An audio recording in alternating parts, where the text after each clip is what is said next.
up, everybody? Welcome to WeDAP 35. Wow.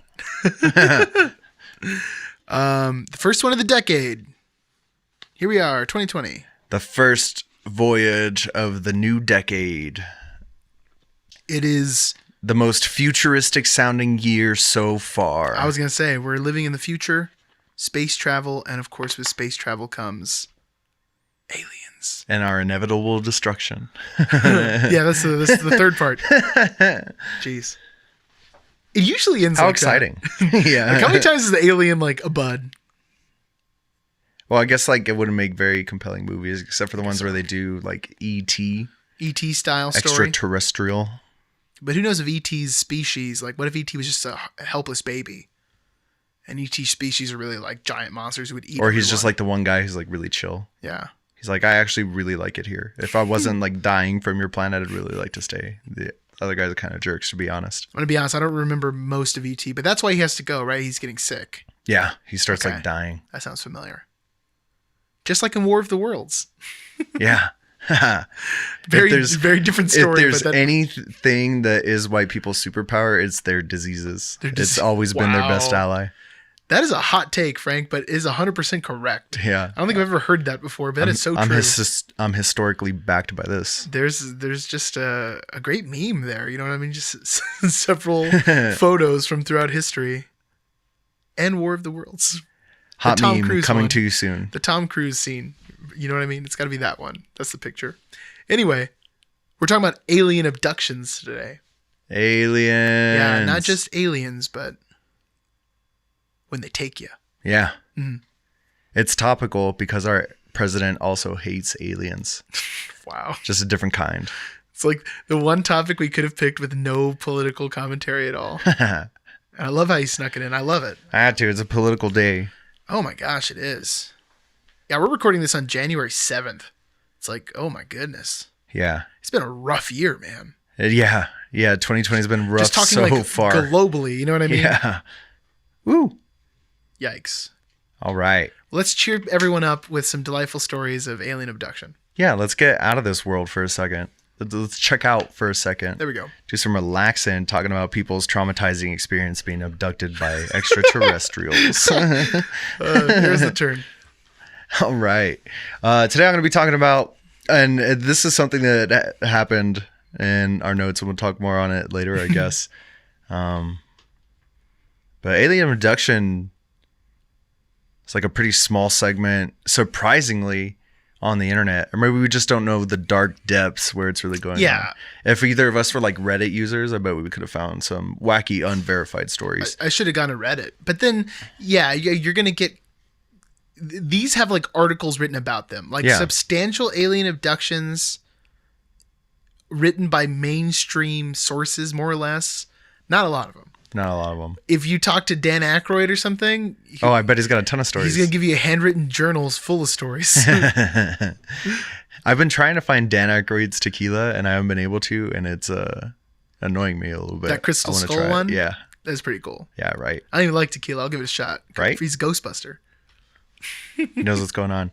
But as a result, we're going to be talking about some pretty well-known ones, but it's because they're the most documented. And conveniently, they're very interesting. I'm going to be talking about the abduction of Travis Walton in 1975, which inspired the Hollywood film A Fire in the Sky. Oh, I thought you were going to say The Waltons, the TV series. No, different IP, David. Travis Walton was an American logger born in 1953, which means at the time of this abduction, he was 22 years old. And I just wanted to note that because it's just something I kept thinking about while I was reading about this story, just like thinking about myself as a 22-year-old and like going through this, just like not really knowing what I'm doing in the first place. And then just like, oh, yeah. And then I disappeared. I got abducted by aliens. That's a potential like life-frying experience. Yeah, for reals. Yeah. I just have to point out, though, you're telling me 1953, this guy's a logger, and you're telling me this isn't related to the TV show Waltons? Because they were a logging family living on Walton Mountain. I'm just saying. David, something weird about life is it just throws you these crazy coincidences. That's like true. the thing with John Wilkes Booth and Abraham Lincoln's name, or they're assassins. They have all of those They're like similarities. the vice presidents You know or what I mean? something? Reality's just weird. That's just something True. you have to like try and overlook. Or it's a glitch in the Matrix. Like watching a movie, you have to approach reality with some suspension of disbelief. Yeah, I guess that's true. Yeah. Life is just a movie. Yeah, for real. That's what Holy Mountain taught us. Yeah, if anything, that's what we learned. So Travis Walton was working on this crew that was contracted by the United States Forest Service, and he was in charge of doing just various things in these national parks. At the time of the abduction, he was working for his best friend at the time. He like ran this crew, doing this maintenance.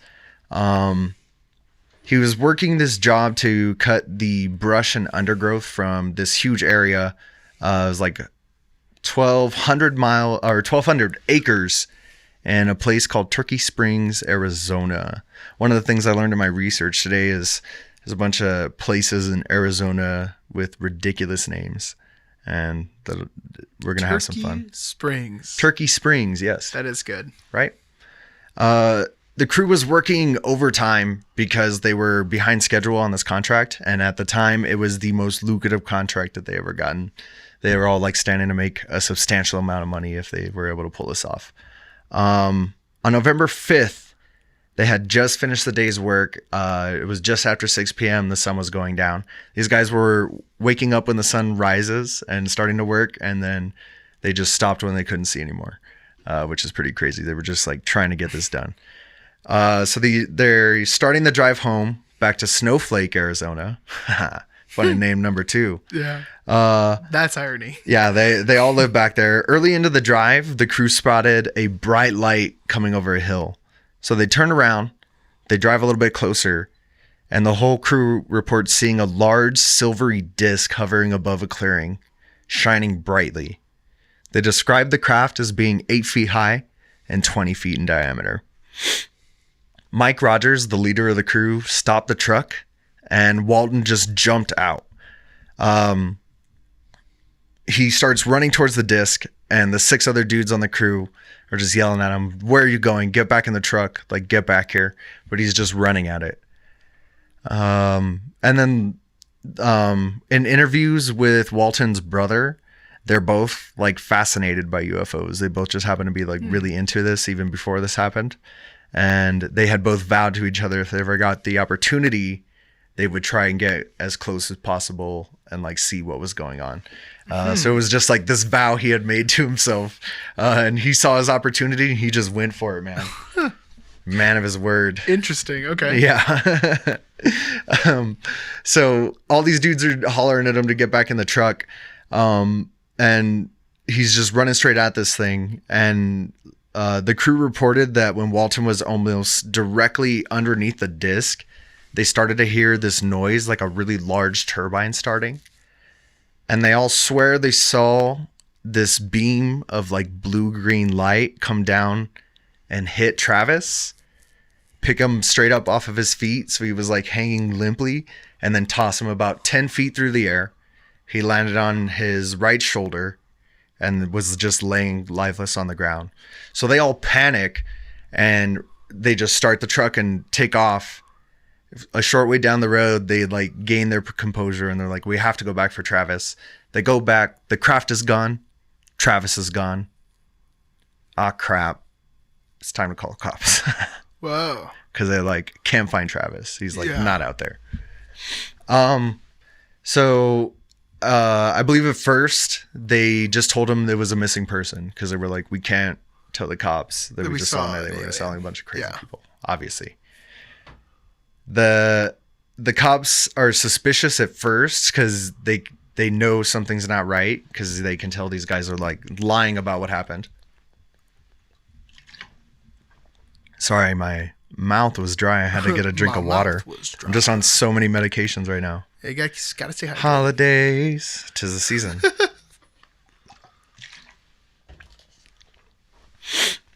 But either way, there's somebody missing. So there's search parties created. People go out looking for this guy. Day goes by, nothing. The cops are just on top of these guys, trying to interrogate them, trying to figure out what's going on.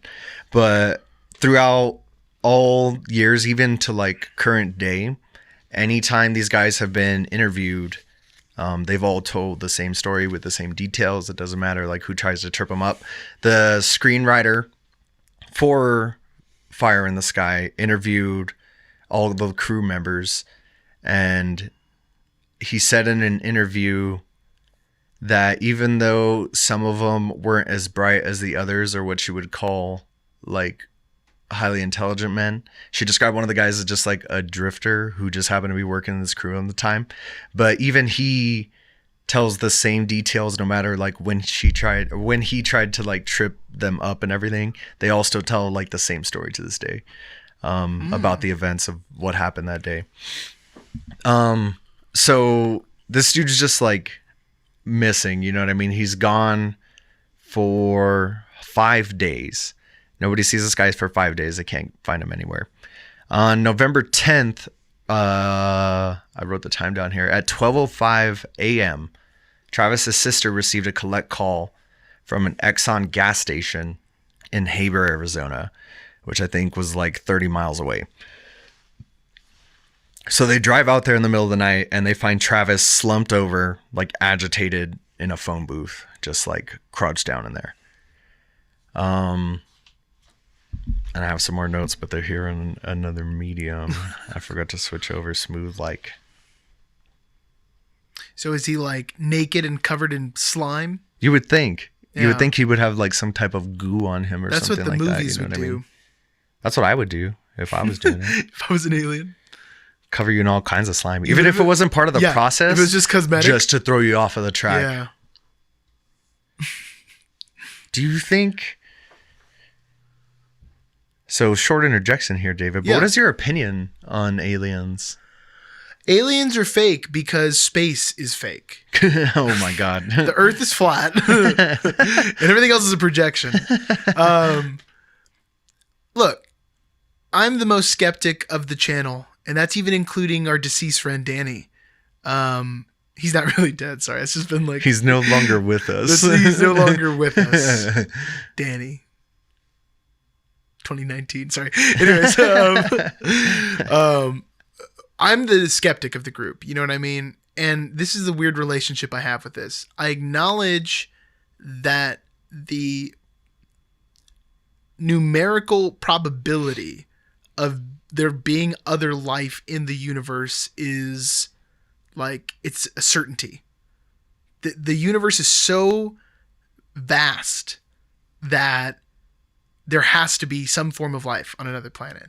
But then your question has to be, are we the most advanced form of life? And that just seems sort of like narcissistic, that we would consider, oh, well, no one else has gotten as far as we have, obviously, even if there are other life forms. Yeah. We're going to go there and they're going to be like little pond creatures or something.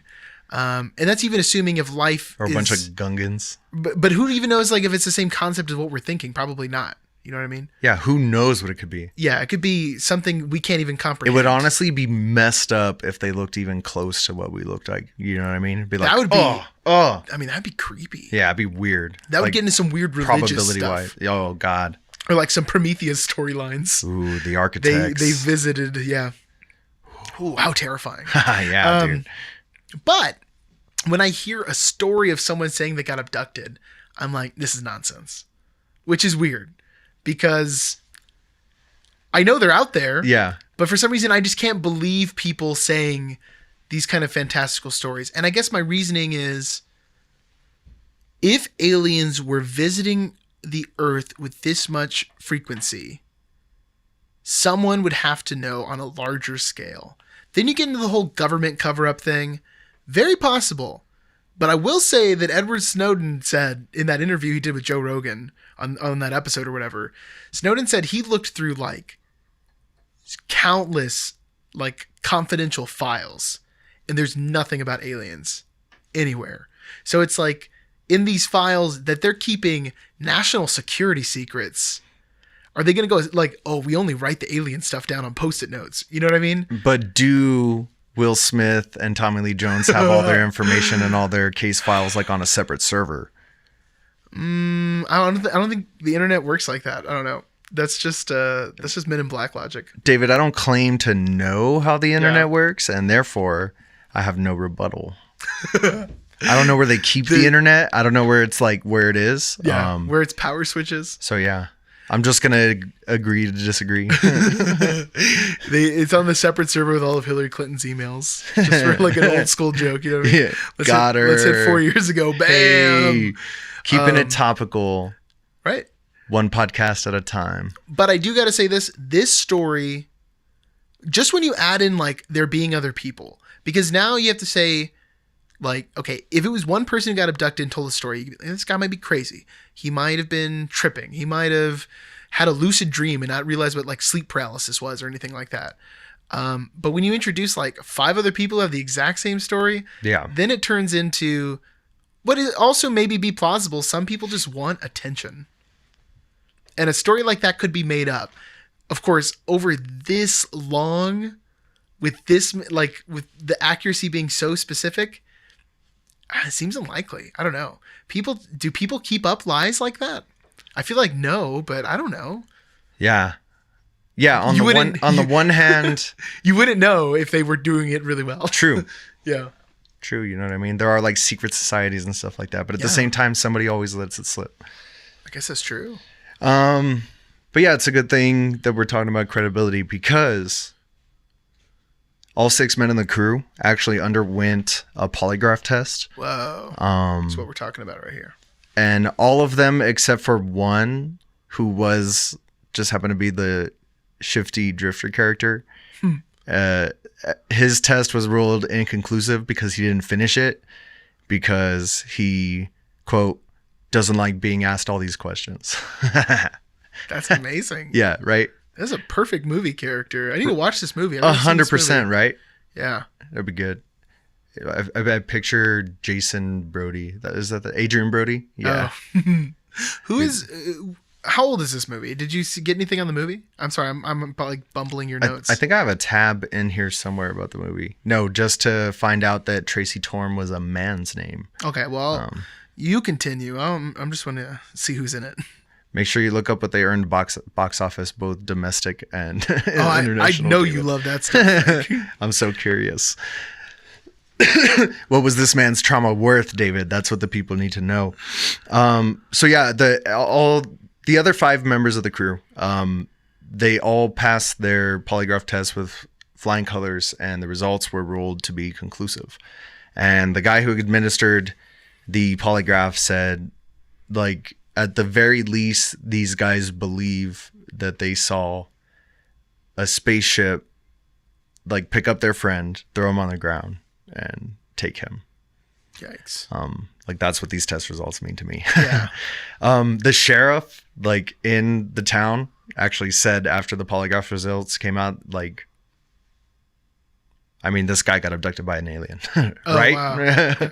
We all in agreement finally? Yeah. Man, that's pretty hard.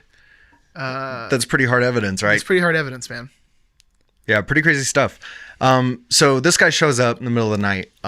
There was this citizen-based UFO like research organization that had offered to the family, like, hey, when he shows up, like, we will help you with the doctor to like make sure this guy's all right.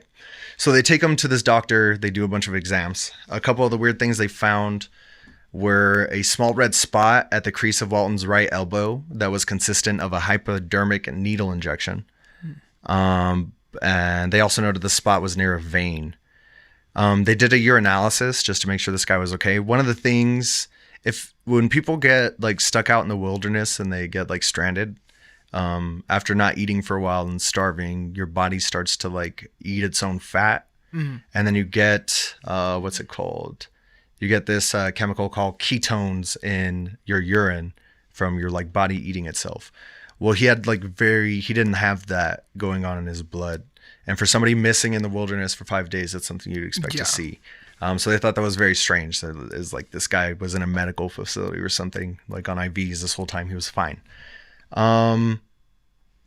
Walton was like adamant. He's like, well, one of the things he said about the thing on his elbow, he's like, well, that I like work out in the brush all the time. Like maybe I just got poked by something. Yeah. But let's see. So sorry.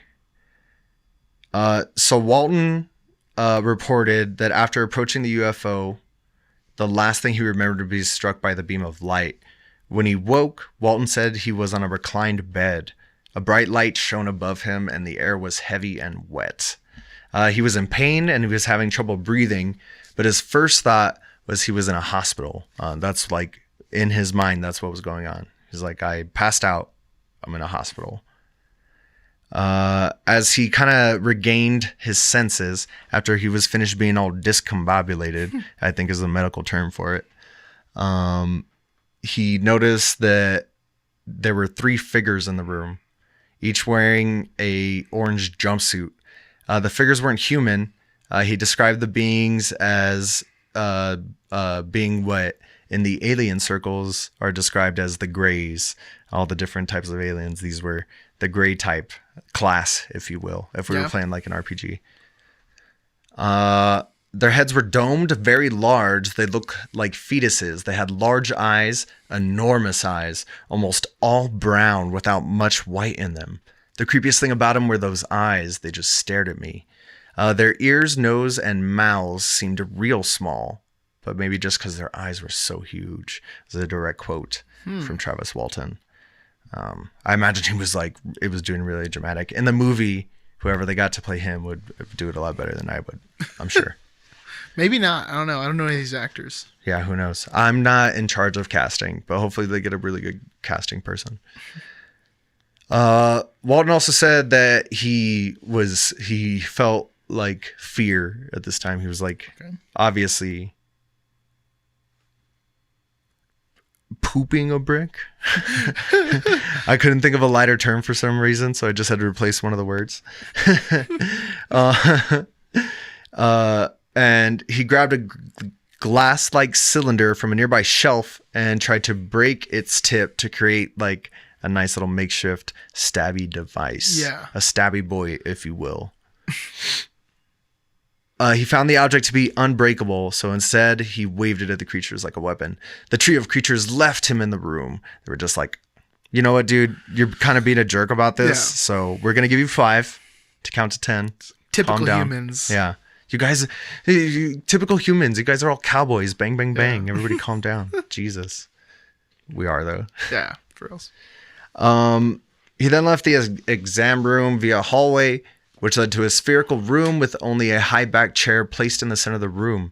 Though he was afraid there might be someone seated in the chair, Walton says he walked towards the chair. As he did, lights began to appear in the room. The chair was empty, so Walton says he sat in it. Because, I mean, probably feeling kind of tired and fatigued at this point. And after a fall like that, you're all sore. You know what I mean? You would know. Yeah, have a nice little sit down. Frank fell downstairs last week. Yeah. Just so everyone knows. I mean, what are you going to do? Sometimes in my life, just get hurt real quick. You know what I mean? Yeah. Everything's fine and then bam, hurt. He's not seriously injured though, so you can laugh about it as much as you want. I know I am. And even if I was seriously injured, I bet the fall was like kind of funny or it was my fault. So. And as long as it's like not like life altering, still pretty funny. Yeah. I already had a bad back. What are you going to do? Like you're just like in a cast for a little while. You're all itchy. Anyways, back to aliens.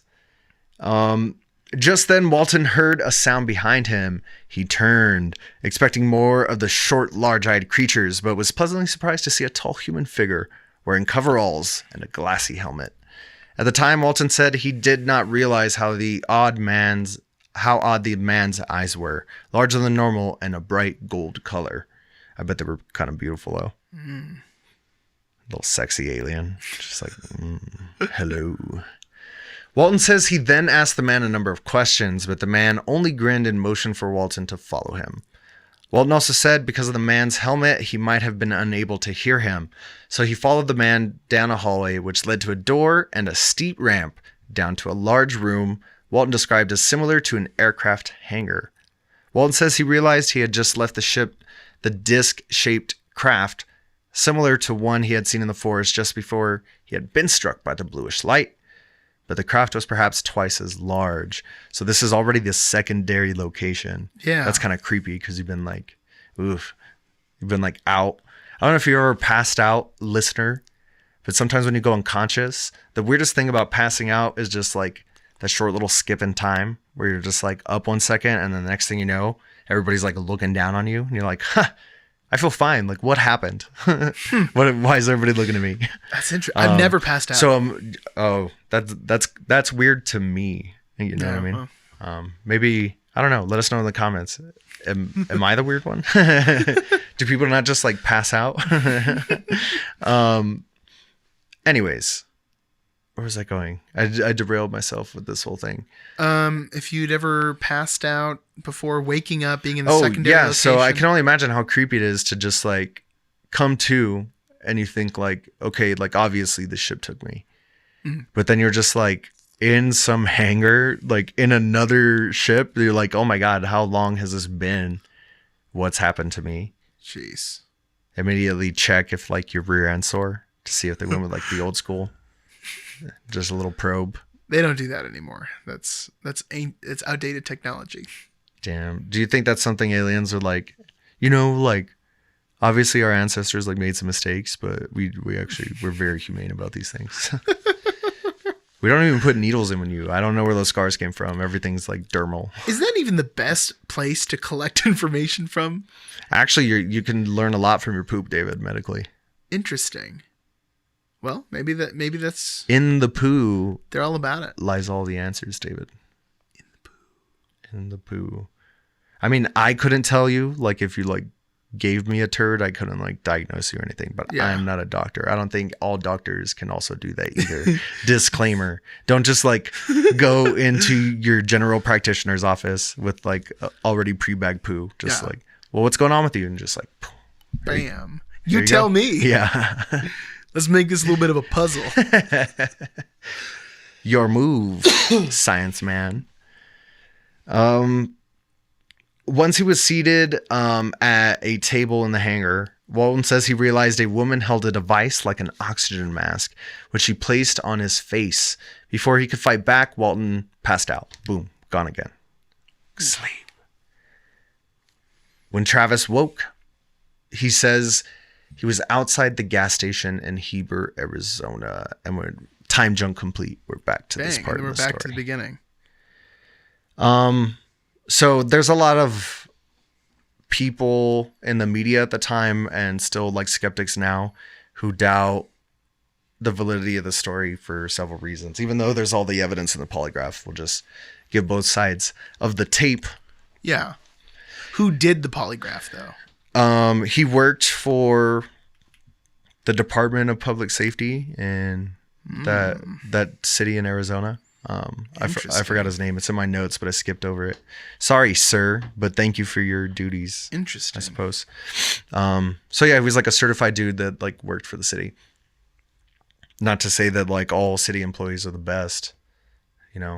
Sometimes they can be incompetent. A couple of years ago in Doña Ana County, they forgot about that guy in the prison. Remember?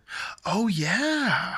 They just like he was in there like waiting oversight. for like on a ticket or something. He was just there for years. They just forgot about him. Jeez. Yeah. Crazy, right? So take everything with a grain of salt, you know what I mean? But like I said, through the years, these guys have been telling the same story. All the details are still the same. Travis does a bunch of like appearances. He's still like very much involved in like UFO research and stuff like that. But I think like after an experience like that, you would, you know what I mean? Just to like try to make sense of what happened to you in your own mind. Because that doesn't sound like a good time to me. No. That's not how I would want to spend 5 days. No, yeah, that doesn't sound good at all. I feel like I wonder if they'd give me the sick days at work. I'm sure they would. Hey, can I use my sick time for that? And like a couple days, honestly, I need a day or two. Yeah, you have to get like a recovery period afterwards. Right. It's like an international trip. You can't just go back to work the next day. No, you got to sleep a little bit. Stretch a little bit. I looked up the box office stuff for this movie. Awesome, David. I had forgotten. I'm excited now. $15 million budget. Opening weekend, $6 million. Gross, $19 million. Hey. And then the same worldwide gross, which sounds like it was only released in the United States. Those numbers add up, David. 1993, no one I recognize. I feel like some bangers came out in 1993, though. That might have been like, when did Contact Is that Jurassic Park? I think Jurassic Park might be 93, actually. That would be a rough... It sucks when like good movies come out, but like great movies also come out the same month. Oh, yeah. 93, you're right. You're right about the Jurassic Park, Frank. Right I felt it in my heart, David. All right, are we going to switch gears here? Is there anything else you want to add to this tale? Man, this one really gets me because I love being skeptic. It's one of my favorite things. I know, and I was really excited to just give you all these points, man. Because that's a hard one to refute for all the reasons already discussed. Yeah. They would have been like expert liars. Yeah. Yeah, they would have, like, some planning would have had to go to this. Yeah. And, I mean, this is just this 22-year-old, like, kid, really, you know what I mean? Like, I don't think he had, like, espionage tactics to just, like, stay off of the grid for 5 days, like, starting off in the middle of nowhere. Yeah. Unless he was at one of those guys' house or something. Yeah, they just, like, took him back with them. Yeah. Yeah. But still, the to what end? polygraph is tough. Yeah, because, like, people can beat a polygraph, but those people are sociopaths. What's the chance that it's, like, 7 sociopaths working together on this crew for the National Park Service? They just all somehow ended together all like ended a super up meeting team. And then made the same plan. Yeah. And not to like get rich or anything. No, just like, for fun. Yeah. Just for shigs and giggles. I'm sure they got some money out of it when that movie deal went down. They had to get something. But not a lot. Not for all that work, man. Yeah, for real. All right, well, you know, I was going to go with one story, but I got one that's just, it seems right. So, it's a story about a man, a former U.S. soldier. His name is Damasi Tawodi, also known as Tommy. And this abduction story takes place on a Native American reservation in Oklahoma. Okay. Tommy is in a relationship with this lady named Jen, and she owns a bar. Tommy is wanting to leave the reservation, like kind of convince them they need to like leave these things behind. And they're having like a disagreement about it in the bar. There's a fight between 2 men in the bar, and this is all going on at the same time. They're trying to get these other 2 men to leave. She gets Tommy to force them out of the bar. And when he goes outside, Tommy, his girlfriend, and his grandfather, who's just also happens to be there, are abducted into this massive alien starship called the Sphere. He's freed when in the Sphere, and this is from his perspective, there's an explosion set off inside. Like he's already captive, and an explosion set off by some, at the time, unknown ally. And Tommy escapes. And that's the, the opening scene of Prey for Xbox 360. It's 2006, everyone. Wow. They remade it. I should have got to the next part where the grandfather gets murdered because it's real brutal. But it just sounds so much like a video game. Because it is. That's a mean, dirty trick, David.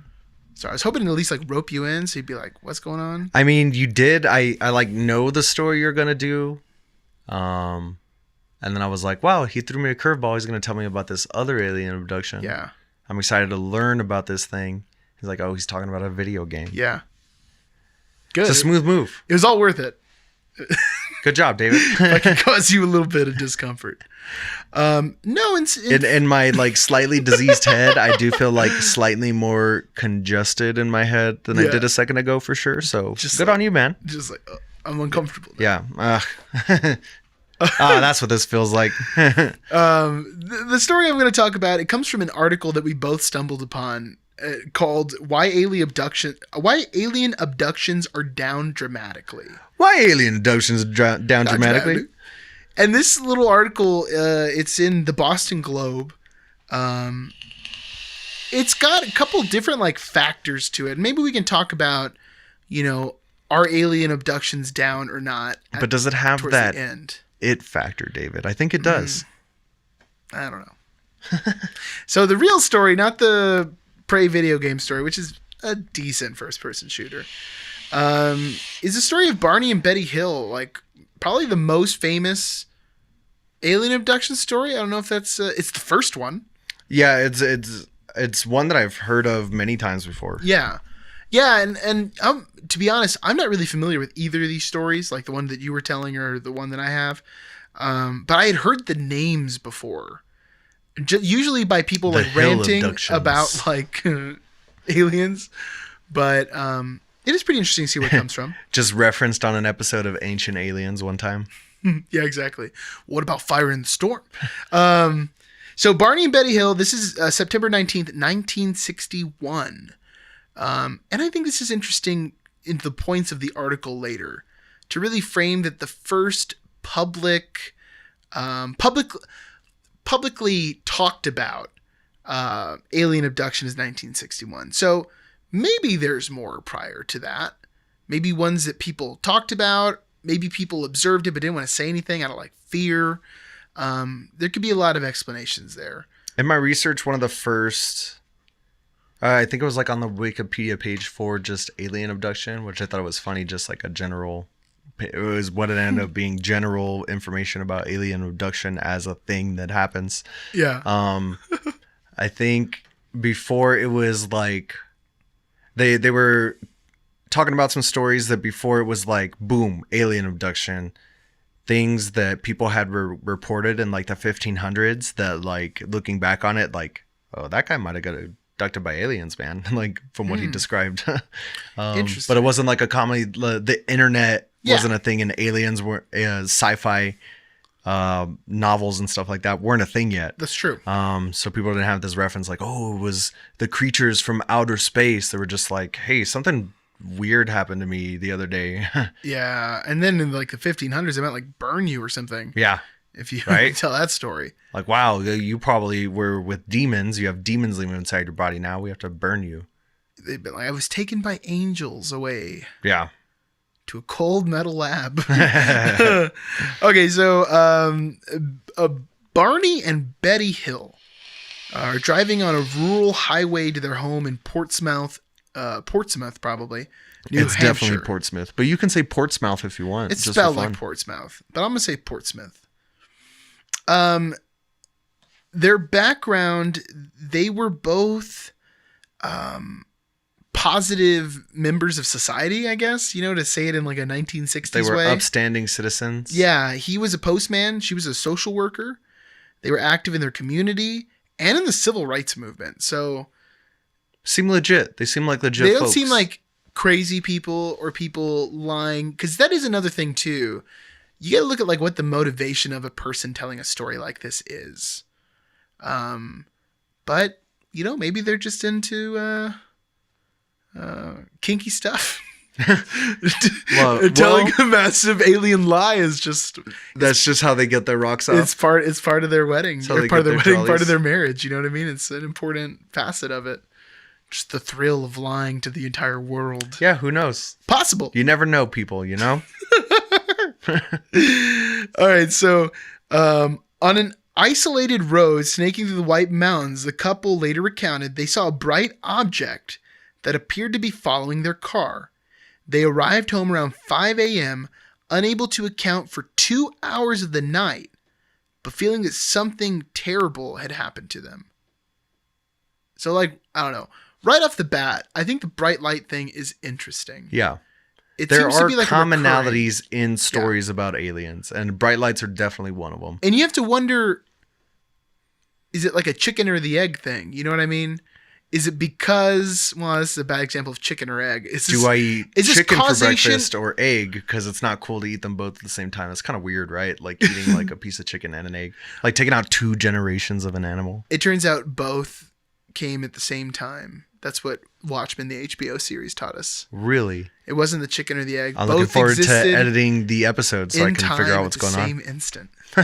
Anyway, All time is happening in one moment, David.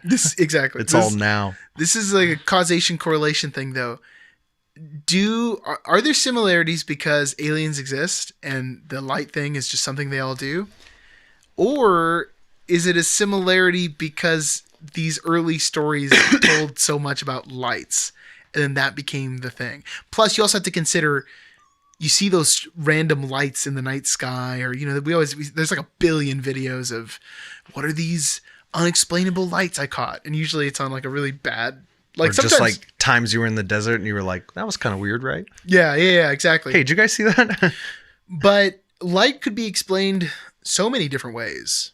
Light's funny, man. Light's a tricky one. Yeah. The camera don't lie, but light sure does. Yeah, light does for sure. So I don't know. It's also like the description of aliens too. So I'm getting way off on a tangent, but this is something I've really been wondering about this whole thing.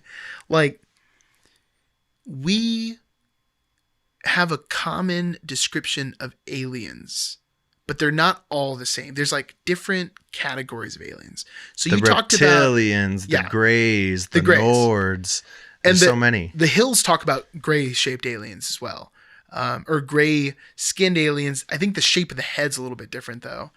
So I'm just going to entertain the idea that yes, aliens are an advanced life form, and they have landed on Earth and they have abducted people thousands of times throughout, thousands of years or something. And they're also into rave culture, so they know how to put on a light show. We don't assume this is one race of aliens, right? This isn't one planet. No, it's like several races. But it's just like us and one other group. That'd be weird. So we know there's several races. And then we have to fight, I feel like. Now, how many alien abduction stories do we have where the alien has been hostile towards them? Because almost all the ones that I've ever heard of just involve someone being taken up, studied in some sort of way, and then returned. But it never involves like mutilation or something. It never involves and if torture. You were like a human scientist, you like go to a place, you pick up a specimen, you do some tests on it. You know what I mean? Like that's what you do. But then you return it, or you throw it in the garbage. Well, kill the environment? Do these people have like tracking in them? You know what I mean? Like, are they being monitored still? Who knows if they're like things were implanted in them? Because I've definitely read reports before of people finding like implants in them. You know what I mean? After being abducted. Wow. It's like, oh, they found this weird little piece of metal like behind my ear. That's really bizarre. Right. Okay, well, that even makes a bigger case, though. Their intention is not at least direct, immediate harm. Except for the reptilian elite, David. Reptilian overlords. The point I'm trying to get at is, if we accept all of these things, then we kind of hint towards this like literal Star Trek style universe where there are creatures that are above us. They are unionized in some, even though they're different species and probably from different planets, they've decided on a goal, some sort of like galactic alliance, and that we're under some kind of prime directive where they can't give us accelerated technology. It's just like, would you invite us to the party? I guess that's true. Maybe it's like they must reach the realm of enlightenment on their own and universal harmony. They're just looking down like, oh, great, these guys are bombing each other again. But that would be hilarious, because that just means that the guy who wrote Star Trek he had it right on the head. He's like, yeah, I got this figured out. You know what I mean, though? Isn't that, you have to assume that, like, how come none of these alien races are just killing people? But if somebody has to guess right. I guess that's true. You know what I mean? And like we said earlier, reality's weird, dude. If it turns out we're just living in Star Trek and we just don't know it. I think a lot of people would be happy with that, as long as it was the show and not the movies. People hate on the movies. Do you think Star Trek fans would be kind of pompous about it? Just like the religion that was correct? Isn't that what happens in... Oh, no, sorry. Futurama has the backwards thing. Yeah, South Park is the one where they find out where they all go to hell. And he tells them like it was the Mormons that were right. Yeah, and it was the Mormons. Oh, yeah, everyone's like it's bingo or something. Yeah. No, South Park has the thing about it's South Park. Futurama has a thing about Star Trek being banned because it became a religion, and then it was like oppressive. So they just got everything off the planet. It's a great episode. Okay, so Oh, and I'm sorry. I'm kind of hopping between a couple different things I have written here. Um, this group, and I'm going to be honest. I'm not going to get super deep into it, just so we can talk about this other thing as well. But basically, she has been seeing and claims to have been taken more than 50 times after this event. And we're talking about Betty Hill. She talks about the typical gray alien, but one of the tall ones. It's just the very subtle shape of his face. His chin is a little wider. There's no friendship. He comes to get me, and I know I'm going to be safe. He is also going to oversee whatever is done. It's just kind of like Dude, I bet you Betty Hill's got some little tracking chip in her. That's why they keep finding her. That's pretty crazy. You would assume, right? Yeah. She even has some stories in here about seeing the alien in her house going through walls, like a ghost-like object. Well, there is a theory in some circles that aliens exist like on another. They're like a different dimension. You know what I mean? They are extra dimensional beings. So, or there's also the theory that like seeing aliens is more of like a psychological phenomenon. They're like presenting this image to you and affecting you remotely. Interesting. Yeah, like right. Some Professor X stuff going on. Yeah. I mean, all of these things sound like they could be possible. Anything's possible. Yeah, which is crazy. Well, what I really wanted to get to in here, though, is how this author breaks down the rest of this article, because I think it's really interesting that she draws the comparison after the Hills and there are multiple incidents, really. It kind of exploded for a while. Like, there was a lot of alien sightings. And what I thought was interesting is that they correlated with what's going on in the world, like 1960s sci-fi is like getting really big. Well, and 1960s was a really good time for like fads. You know what I mean? If something became what we would call these days viral, like it just took off. That's true. Is the 60s the first like viral decade? Maybe. I mean, there's always been like fads. You know what I mean? There was that one time in like, God, whatever century where like everybody was God, what's it called? Getting the plague. That caught on like crazy, man. Yeah, but the crazy one is that, you just you couldn't shake that one. Yeah. There was no throwing away your fidget spinner afterwards. Yeah, it ain't no disco fever. I had called a fidget spinner a fad at school like 2 years ago, and my fifth grader didn't know what a fad was. Huh. I was like, now, once you said this thing, I'm like, well, their word for that is viral. Yeah. Because that's really what it is. It's big, it's huge, and then whoosh, gone. But viral's like, we're talking like 5 days max. Yeah. The turnover it's on crazy. The internet attention stuff span. is crazy. Yeah. Like, we're knee deep in World War III memes. Another 4 days, something else will happen, and then it'll be boom. Well, I don't know. They just keep they're keeping it fresh, David. They're keeping it topical. We'll have to see what happens. Anyway, they talk a lot about the actual space race too. So like the public interest of wanting to explore, acknowledging that there's something more out there. And they even talk about, as time goes by, like in the 80s, Oprah on her show had two people who'd written books about alien abduction. She promoted them. Did on everybody her TV get a show. copy of the book? I think it was different in the 80s. Huh. You know what I mean? I don't know for sure. Everybody got a little bag of cocaine. A little bag of cocaine. Yeah, it was the 80s. Oh, that joke went right over my head. I'm sorry, man. I'm sitting higher than you. Badoomts. And then basically they're tracking this thing throughout history. Sci-fi keeps getting bigger when you really think about it. Like past the 60s, it really just goes straight into the 80s. Sci-fi's dope. Let's be honest. Yeah. It's a great genre.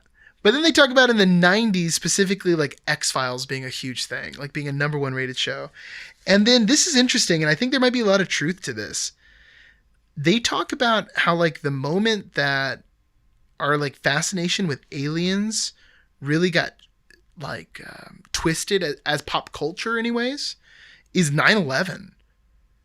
And basically like after the September 11th terrorist attacks, X-Files, which was still on, they had the director even went on later to say that the mood just wasn't right anymore.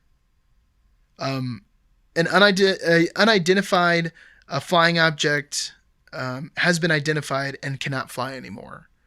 And it's kind of interesting because it's like we were open to wonder and to possibilities, but then with such imminent fear, all that stuff kind of goes out the window. Just like everything in American life, David, UFO sightings and alien abductions can be categorized into pre and post 9/11. Pre and post 9/11. There's also other places around the world, like the British Flying Saucer Bureau had 1,500 members at its strongest peak. And then it shut down like around the same time. There was no sightings. So this person goes on to say this whole thing, but then the article continues. Well, the aliens are probably like, now's not a good time to be in the sky, guys. These guys I'm pretty sure they're on Terror Alert Orange today, and I don't really understand how that sliding scale works, so let's just not even go down there. Oh my, I forgot about Do you remember the terror level? Well, that's coming back, so just get ready. The article ends basically saying, yes, alien abductions are now gone, which I actually don't agree with. I think with like the internet and the amount of videos online, it's just changed. Yeah. It's all about like a YouTube clip. And here are all these different examples of alien abductions. People aren't going down to the local Gazette. Yeah. oh, let me tell you what, I got abducted by aliens. Why do old-timey press guys have that card in their hat? Do you know the answer to that question? That's the press pass. That's the press card. They didn't have lanyards yet. That technology hadn't been invented. No, but that was just like for women back then. No, I'm just joking. I don't know. I don't even know if that's press pass. I'm being obnoxious right now. It makes sense. It does. As soon as I said it, I was like, that could be true. See, and that's one of the things about people's credibility. Some people are just really good liars. It's like intuitive to them. And that's why I don't trust people. So the interesting thing about this article is the author kind of debunks themselves by then putting a bunch of statistics saying that people actually believe in aliens now more than ever, which I think is really interesting that it's kind of come back around. And this is a little bit dated, but they said in 1990, 47% of respondents believed UFOs were real. In 2015, it was 56% of Americans. American disbelief of the government lying on UFOs used to be 71% in 1996, people thinking they were hiding something. And in 2012, it rose to 79%. So it was interesting. And there's one more thing they add in here. In other words, more people believe that the U.S. government is covering up evidence of alien life than believe that Jesus is the Son of God, which only found that 68% of respondents believe Christianity's central tenet. That's weird. It's almost like one of those beliefs is backed by ration and science and statistics. You gotta be so edgy today, Frank. I don't know what it is. Hitting David. the politics and the religion. Gotta get them all. I'm trying to get them all. yeah. Gotta light all the fires, David. There you go.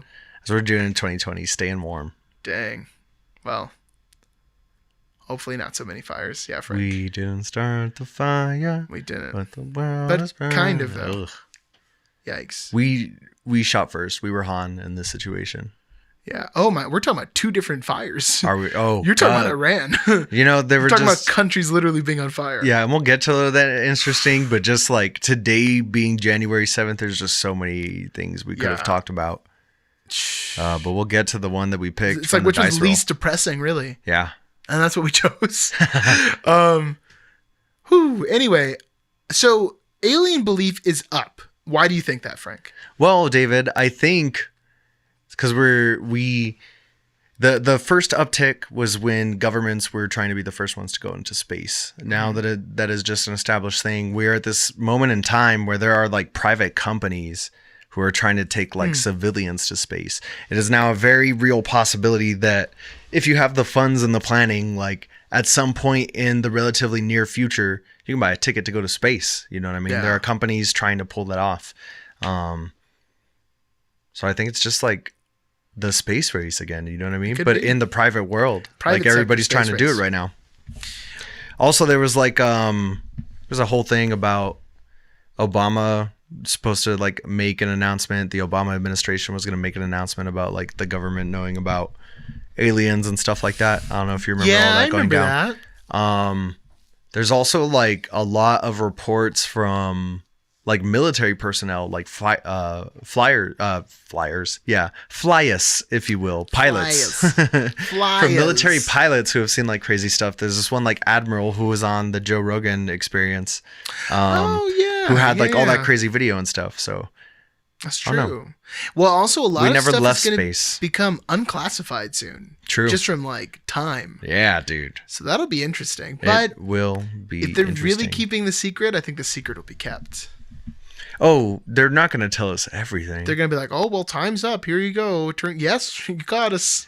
There's the dope movie on Amazon right now starring Adam Driver about how like the government just redacts the hell out of reports. You know what I mean? Oh yeah, I want to see that movie. Dude, the report's dope. That guy's come out with a lot of movies this year. I even want to watch that divorce movie. I just haven't yet because it's gonna like hurt a little bit at some point. I know. So I haven't watched it yet either. I might watch it by myself. Just like I haven't had a day where I could just like have a soft little cry. Marriage Story. It looks really good. Wow. Anyway, wait, there was one other question I wanted to ask you about aliens, and now you got me thinking about Adam Driver and his dreamy eyes. Oh God, you gotta look way up there to see him, but it's worth the trip. Okay, so people believe more in aliens, and I think we've kind of debunked this thing. Like, that's really the reason why there aren't alien sightings anymore, because there's the internet. And there are sightings. I wonder if we calculated it. That number would be insane. It has to be. Yeah. Because of the amount of just like if we did a YouTube search of the amount of people just like cell phones in parking lots, like, whoa. Yeah. And every now and then like a news channel will pick it up and then it'll get like national attention from some like video in Phoenix or desert. You know what I mean? Aliens love deserts. It's crazy. That is interesting. You never hear about it like in Alaska. I bet you. No, yeah. There's a ton of like alien activity in Alaska. Well, okay. And it's supposed to be because it's like so secluded. And I think that's part of it. You know what I mean? You don't come down in the middle of Times Square because too many witnesses. You got to catch some yokel out in the country. Dang, Sign style. Yeah. Man. That's exciting. It is exciting. I love thinking about aliens. Yeah, it is interesting. Infinite possibilities. I've just been thinking about aliens all day. Oh boy. Let's go watch Men in Black. Ooh, I'm down. Or we could watch A Fire in the Sky. I'm really interested now. I am interested. I would like to see it. And there was a TV movie based on the Hill abduction too. Nice. So could be terrible. Well, let's hop on over, everyone. It's time for Oh, that's interesting. How interesting. So we'll let you all in on it. Today's a special edition. Oh, that's one of the least depressing things we could think to talk about right now. Yeah, it's just January 7th, 2020. We were thinking about talking Australia being on fire. How insane. But a bunch of species probably going extinct. Yeah. That's just too much. It's crazy. Too heavy. Although I did see a story the other day about a bunch of adult models who were like raising stupid amounts of money for charity by doing personalized nudes to people's DMs. With proof of donation to one of the charities. That's interesting. And then one person did it, raised a ton of money, and a bunch of girls hopped on and they raised some stupid amount of money. Like, what's the stupid amount of money? $500,000 at the time that I read the article. Oh man. Hey, well, from minimum $10 donations. At least people are coming together about something. Yeah, you know. So that's exciting. Coming together. Yeah. What was the other one? Oh, it's just so much. Oh, this Trump-Iran conflict, man. Yes. Which, or Iran, sorry, but it's like escalating. It's going on right now. Like while we're talking about it, it seems like things are just getting I bet if we searched again on our phone right now, we would find new information. Yeah.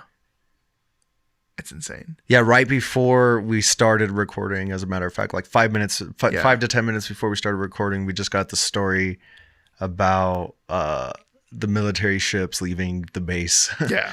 And I just want to throw this out here. Even if you are a Trump supporter, I want you to try and be as objective as possible. Like, we have articles of impeachment. There's an impeachment process. And then obviously, there's 2 steps to that. The Senate has to remove him. And you know what? That makes sense to me. It should be a unified checks and balances. That's how the system works. But my question is, how do we have a president who is impeached but can still singularly decide on an act of war? And some people are saying, well, this is, he was an imminent threat. It was an imminent threat that we save lives. Yeah. Why? Where's the proof? Yeah. And what was he going to do? Even if, let's get past that. How have we not learned in 20 years that whatever the plan is not going to, it's not that we're saying America can't do it. No one can do it. You can't just go in and change an entire country, change an entire culture, and expect it just to work out exactly how you want. Yeah. People aren't just going to be like, okay. Oh, okay. Yeah, sure, man. It's so crazy. But if this was in another direction, if this is like a Democratic president, I feel like there would be people on the other side that would be like, hey, this guy's impeached. Shouldn't he at least be having to go through like an extra step or something? Should he have the keys to the drones now? Yeah. Let's give him all the weapons. Yikes, man. That's a sketchy situation. Yeesh. Yeesh is right. So we'll see how that goes, guys. So instead of all Who that... Who knows what will be going on by the Sunday that this comes out. Right? Oh my gosh, that'll be even crazier. To listen to this just a few days after recording it and being like, wow. Well, or that escalated quickly. Maybe cool down. hopefully tensions relaxed. Hopefully, man, because if they attack Israel too, who knows what's going to happen. Oh my goodness. Well, instead of talking about all this dark, depressing, heavy stories in our life, instead we're going to talk about Jeffrey Epstein not killing himself. Hey, it's not like we were going to go all the way happy, feel good. That's not what this is about. So here's like the scoop. Give him the scoop, David. 60 Minutes, which, man, you remember ever being like in a high school class and there was just a day where you're like, we're going to watch a 60-minute special. Definitely. Either that or like a How It's Made. Exactly. Let's see this interview from like 15 years ago. But they were always so interesting. 60 Minutes is such like... You got to give them that. It's deep, like investigative journalism. It feels like that kind of stuff doesn't happen all the time anymore. Things like memes are made for quick clicks. Anyway, 60 Minutes obtained the photographs the New York City Medical Examiner Office took, including inside a cell and during Jeffrey Epstein's autopsy. We're not going to post the images up on the YouTube video or anything. Give it a Google. That's not our job. It's not that hard. That's not what we're doing. And I don't want to this isn't offend anybody. somethingrotten.com. Exactly. And I got to say, some of the photos are pretty graphic. And it was interesting because on cbsnews.com, I found a large amount of the photos, but the ones that were missing were specifically of the cuts around his throat. Which has got to be the most damning evidence. And when you go to Fox News, it's there's 2 photos and they're both like the kind of gory ones.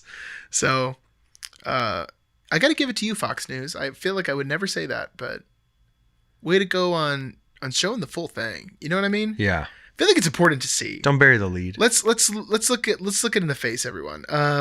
The press is supposed to be there to let us know what's going on, and it's nice to see Fox News somehow filling that role. Right.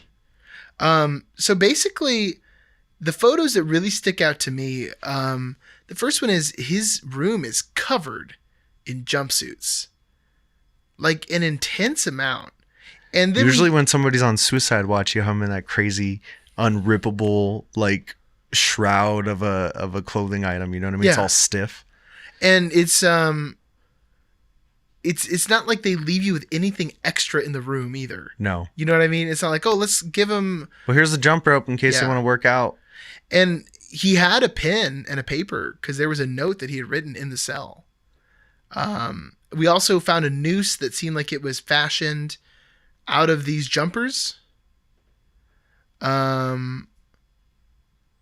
Photos of the noose taken in as evidence and presumably thought to be responsible for killing Epstein showed both ends of the noose folded and hemmed, not cut. Sources that told 60 Minutes that the guard who found Epstein cut him down before trying to revive him. Seems fishy. And if it's supposed to be clothing that Epstein hung himself with from this makeshift noose, these cuts and marks on his neck look highly suspicious. That's the biggest thing, dude. This looks like either a really thin nylon rope or something like that, or like wire. You know what I mean? Like, we were talking about how he looked like a scored ham a little bit in one of these pictures. He does. That's the really graphic one. But when you look at it, you're like, first off, it wasn't like he had a lot of space. Yeah. Or enough. Wasn't room. Epstein kind of a tall dude? Yeah, he was. And it wasn't like there was a room to get acceleration, you know what I mean? From the fall. So, and like one of the things about killing yourself, like people who jump and kill themselves and survive all talk about like the moment of regret. Like everybody who's tried to kill himself at one moment, they're like, oh, because there's something that exists in your brain that like keeps you surviving. You know what I mean? We're like cockroaches that way. So it's not like this tall dude just like picked his legs up. You know what I mean? Yeah. He didn't just like hold his legs up with his hands. Yeah, exactly. Go cannonball style. And if he did do that, it would be a long, slow strangulation. I'm not a doctor, obviously, but it doesn't seem like it would be sliced in like the way that it is. Which also, that photo you have, right? The one you were looking at of the neck? Yes. You can see the blood from his throat, like dried blood. There's no blood found on the noose. Huh. Like, and then we also get a photo of his left hyoid bone, a U-shaped bone that sits under the jaw and acts as an anchor for the tongue. It's broken in the top right corner. This is on the CBS article that we were reading. The doctor says, I've never seen 3 fractures like this in a suicidal hanging, Baden tells Alfonsi on the broadcast. He added, going over 1,000 jail hanging suicides in the New York State prison over the past 40 to 50 years, no one had 3 fractures. It's totally insane, man. It is like... And this is the pathologist hired by Epstein's brother. And one of the things he was saying in the Fox article that you had sent me was like, these wounds are indicative of a homicide. Like, yeah, exactly. As if you hadn't put all the pieces together, very unlikely suicide. I don't know. It just seems like there's no other possible explanation. I gotta be honest, the memes, while hilarious, made me feel slightly uncomfortable. The World War III memes make me feel way more uncomfortable, for being honest. But I just hope people don't forget about it. Let's not let this go. Well, I think that's one of the things about the memes, and I see it mostly from like a lot of the 2A pages that I follow on Instagram. Yeah. And I think the purpose behind that is like, hey, folks, don't forget. Like the government assassinated somebody in a prison. Like, don't forget we have to talk about that. Like, keep a pin in that. For reals. So I kind of like the memes. I think it's our generation. Like at this moment in time, that is the best way we can do. We're not doing a challenge in its name, like some ice bucket challenge or anything like that. But the best we can do is every now and then, like, hey guys, remember, we got to talk about that Jeffrey Epstein thing. Yeah. Never forget. Donald Trump wants to bang his daughter. Yes, thank you. While we're on it. The 2 things that we have to always remember. And the Alamo. And the Alamo. And Pearl Harbor. And 9/11. Yes. 5 things you can never forget. T3B3. I was joking. T3B3 things to forget. Yeah, or not. Yeah. Okay, man. I think we should hit Peeps and Predicts. You know, David, that sounds like a predict I'd like to get into. Okay. I can dig that. Let's do some make believe. Yeah. Because reality can be a little heavy sometimes. Let's see who's in there. I have the predicament. Well, I guess I'll grab a peep then, David. David, this cup's empty. It's not, but that would have been a predicament. Whoa. Who would be best at filling a Peeps and Predicts jar? I'd be better than you at it, obviously. Yeah, I would agree. Old Mel Gibson versus Randy Quaid, and I'm glad that it specifies. And we're just gonna go as the most current versions of these people. I assume if it's old Mel Gibson, the oldest he is today. Yeah. And I would say the same for Randy Quaid. Would you agree? I have no qualms with this opening. Who? What? That's Who not a very beat good out question. the other on the dating game? This is easy. Even though he's insane, it's Mel Gibson. Oh, I didn't know until you said the name because let's be honest, they're both insane people. Oh, that's true too. Yeah. Mel Gibson has more money. He's got more charisma. He looks like a badger. Yeah, I feel like he's Like a still human more badger. attractive than Randy Quaid has ever been, though. Yeah. Even I'll now give at his him that. lowest point, Randy Quaid has never been a good-looking guy. I was going to say even Mel Gibson now versus Randy Quaid peak. Yeah, that's what I'm saying. Yeah. Like, he's beating him. At his lowest point, he's beating his all-time. Yeah. So, unless like Mel Gibson happened to be drunk on the set of the dating game and just said like some really horrible racist stuff. That's the only way I could see Randy Quaid walking away with it. And the girl like picking the date is Jewish. But let's be honest, there's producers in situations like that, and it's his job not to let things like that happen. Yeah. He would see it, cut it. Bam. No one even know. Yeah. Well, sometimes they're easy, David. This isn't always a hard job. And I'm okay with that.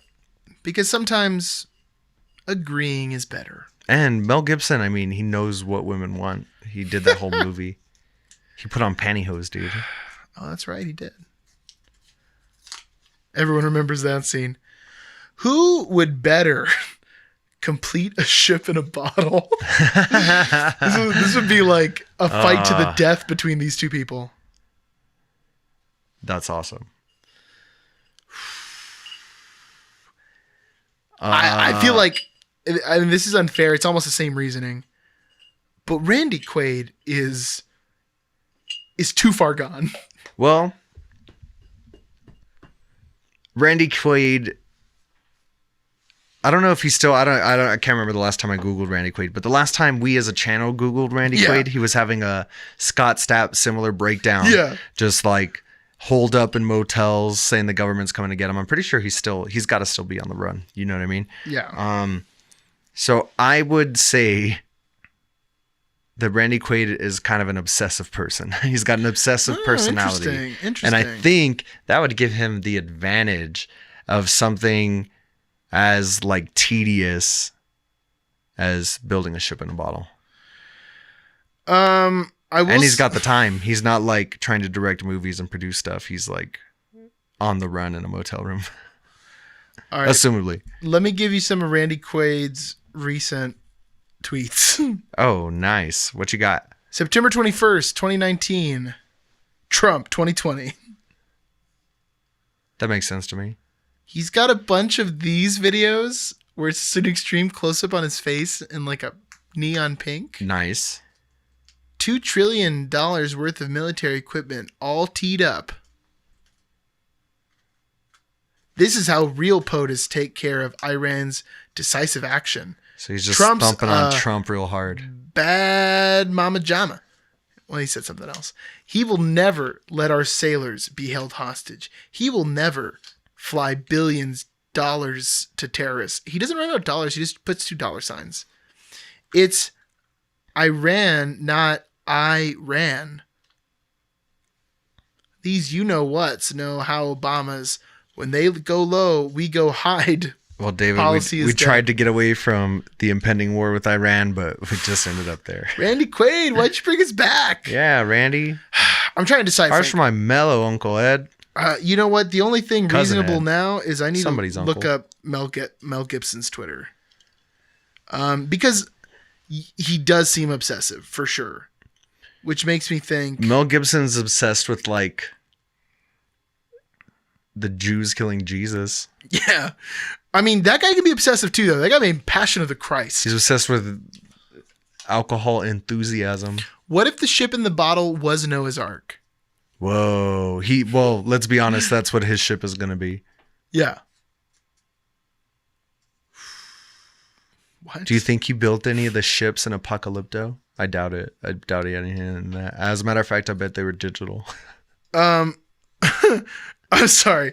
I got totally thrown off track. While looking up Mel Gibson 2020, I found out that in 2021, in pre-production right now, Mel Gibson is directing the sequel to Passion of the Christ. Oh, wow. And it's called Passion of the Christ Resurrection. I think that would qualify him as obsessive. Yikes. I went to go see Passion of the Christ with my family when it came out in theaters, and I went with my family, who are, if you can't see me or know me, Catholic. Hispanic and very Catholic. And my favorite part about that experience, besides like the super awesome gore, because if you're into gore, like it's definitely worth a watch. And honestly, I like the way they did Satan. He's real creepy. It's kind of fun. Interesting. Not for the right reasons. Definitely might be worth a watch. You know what I mean? If you're feeling kind of weird. But like the movie starts and the thing goes down and we're about to watch the story of Jesus dying for our sins. And then you just heard the foil unwrapping from the breakfast burritos that my aunt had smuggled in there for us. Wow. Yeah. All of a sudden it smelled like a Mexican restaurant up in there. That's weird, really, when you think about it. Like the idea behind the whole thing. Yeah. Well, because it's important. He died for our sins. We need to go see it. But also, like, we're not going to spend like $4 on stupid hot dogs for these kids in this movie. We're going to make burritos and take them in. Burritos and sneak them in against Everybody's got these huge purses. We're just going to smuggle them in there. I mean, let's be honest. That is the move, especially back then. Yeah. Before we had like Alamo Draft House and I was trying to eat their delicious breakfast tacos. Truffle popcorn, man. Ooh, buffalo cauliflower. Oh, that's bacon and Brussels sprouts pizza. My God. Oh, no. You're talking about food I haven't eaten in hours. The farts. Oh. But worth it. True, though. Yeah. I was right there, the same spot. Yeah, for reals. I feel like we're traveling in circles. We both know they're obsessive men. But now here's my next question. To do a ship in a bottle, you need a steady hand. You don't get steady hand from alcoholism. Who drinks more? Randy Quaid or Mel Gibson?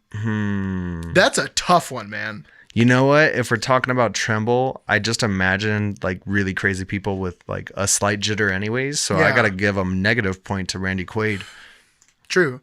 Even if their drinking's about equal, Randy's already got a deal with just him shaking from being abducted by the aliens. Yeah.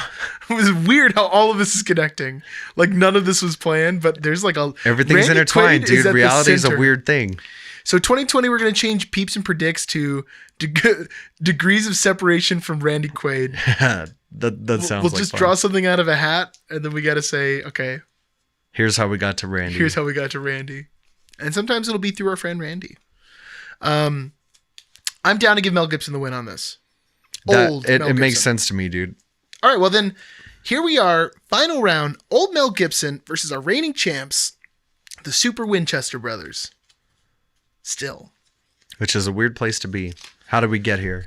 And I have here... proof, David. Audio proof that we're not just like making these up on the spot, which we could have done. Yeah. You know, just turn it into like an improv thing. Like so you can top. And my peeps are Adam Scott and Adam Driver because they're both Adams. Frank, this is the fourth time you picked the double Adam team. All right, who is most likely to have a genetic birth defect? Mel Gibson? Or the Winchester brothers? Well, there's two of them, so just by probabilities, do both of them have to have the birth defect? Let's say just one. But what if it was a genetic thing still? Wouldn't they both have it if it was genetic? Yeah. There'd be a higher probability. Yeah. Because my brother John's face looks like his does, but I don't have that same thing. That's true. Oof. That's a rough one. Yeah. Ugh. Yeah. Put a bag on that. I feel like I'm just picking on Mel Gibson, but something's wrong with that guy. I mean, yeah, but I don't know if it's a genetic birth defect, though. Insane and kind of racist a birth defect, you know what I mean? No. Just kind of an a-hole. I feel like logically the Winchester brothers make more sense. You know what? Because there's twice as many of them. Oh yeah, and I for a second I forgot we were talking about the Winchester brothers, and I was gonna say if you told me Randy Quaid had some weird like growth on his back or something, I'd be like, okay, yeah, I'd buy that. Yeah, but that's besides the point. Mel Gibson might have a growth on his back, but it's not from genetics. You know what I mean? Yeah, this was something weird that guy's got going on. It's that cross he's carrying, literally and figuratively. Yes. Yeah, man. I would have to agree with you again 100% on this one. I feel like you're making some really good arguments. How weird, right? I mean, what if he's the new Batman? Mel Gibson just came forever in and swept, but specifically old Mel Gibson. Yes. He's just lucky that the three things we have are like really negative. None of them were like, who could sew a dress? I mean, Mel Gibson has fallen a long way from Signs, which in my head is one of the peak moments of Mel Gibson. Aliens. Because at the peak of his acting career, he like hasn't tainted himself in our hearts yet, and he gets that real hard Mel Gibson man cry. Just trying to eat mashed potatoes and French toast. I feel like we've talked about this scene in Signs at least 4 times on the podcast. It's one of my favorite things in life. It keeps coming around. You're right though, 100%. Mel Gibson went down after that. That was the last like good Mel Gibson movie, and some people hated on it, but you know what? Get out of here. I don't care what you think. Signs is dope. Signs is great. I love it. Yeah. Let's talk about The Patriot sometime on the podcast. Is that an action movie? It is. War. Anyways, so next time we're going to have a movie quest for you probably. Yeah. And we're trying to decide that's how you segue to the plug now. for next time. You know what? What? I don't want you to comment. David? I don't want you to share. I don't want you to subscribe. I want you to talk to someone in person and say, you know what? Why don't you do the podcast as well? And then we can all do the podcast together. You know what I mean?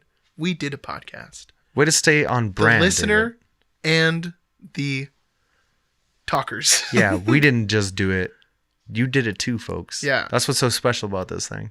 Beautiful. You did a podcast. You did a podcast. But it's we did a podcast. Yeah. When you tell people about it, make sure you tell them it's we did a podcast. That's important. They're not going to find it.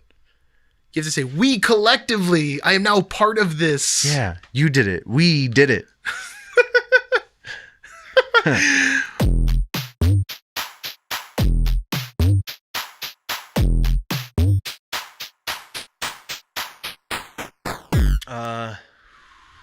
Do you have a die up here? No, they're in the board game closet. Why, you just need a die roll? I was gonna say let's let fate decide the other is interesting. I can do a die roll online. Yeah. Die roll D3. What's 1? Convenient. Australia. 2 is Epstein.